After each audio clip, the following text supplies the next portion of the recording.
Darryl, you were on strike yesterday. I was on strike yesterday, yeah. I actually momentarily crossed the picket line in order to speak to Harriet, your brilliant researcher, to prepare for the show. Right. To tell her that I was on strike. That's probably being on strike. You've got to tell somebody you're on strike, and does that breach the strike? Because you were working from home while being on strike. Yeah, exactly. Yeah. Right, striking from home. Striking from home. Yeah, exactly. That's right. I was striking from home. So yesterday, I mean, it's sort of a bit of a fun thing, but with a serious point, which is about paternity pay. So there was an organisation called the Dad Shift that yesterday orchestrated a dad strike. So if you could, when you could, you down tools, went to do the pickup, that kind of thing. You've got some film, I think. Tell us what we're watching now. There's a film here of some of the striking yesterday. Actually, I don't know if you can hear it, but they're singing. Just have a listen to this. Moments with Dad last.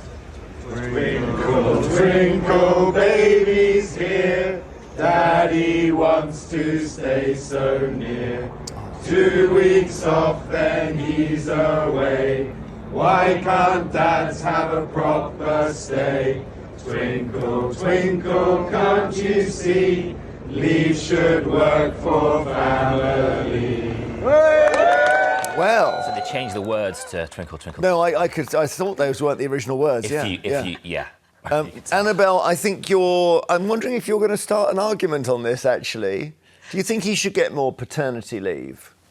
I think that parents should decide whether they want the mother to have maternity leave or the father to have paternity leave, or you can do shared parental leave, which was introduced by the government a few years ago, although uptake has actually been quite low. But I don't think we can just have both parents taking lengthy spell of time out of the workplace in order to look after their young children at the expense of other taxpayers. I seem to remember you've got 4 kids, am I right? I do have 4 kids, OK, yes. and did you always take the leave there and your partner didn't? I did always take the leave, though I never took the full 12 months. OK, but you didn't. Did your husband ever say, this, for number 3, I'm taking the time off and you're going back to work? Well, number 3 was also number 2, Jeremy. So I don't think any sane person would volunteer to do that. No, but, I think everybody's got their own individual circumstances. Yeah. Often it makes sense for the person who is the breadwinner to be the one who returns to work after the birth of children. Nevertheless, it is the mother who is pregnant, it's the mother who gives birth, it's the mother who's able to breastfeed the baby, and therefore it's not altogether surprising that it's also the mother who tends to take that time out of work, and she wants to. Darryl has an answer. Well, I think because we're sort of almost talking about this as in terms as if it's sort of relatively generous and we're asking for a bit more. Just for context, when Molly was born almost 8 months ago, there she is. There we go. See, that's what I have to do.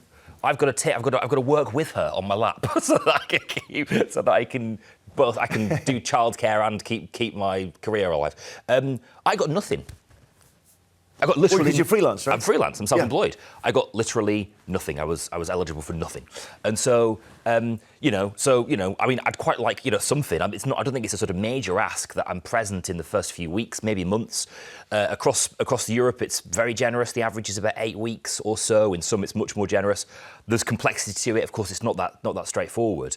But there are so many benefits to having the father there present for the child, for the family, for the economy. There is a real win-win-win in having the father more present in those early days. All right.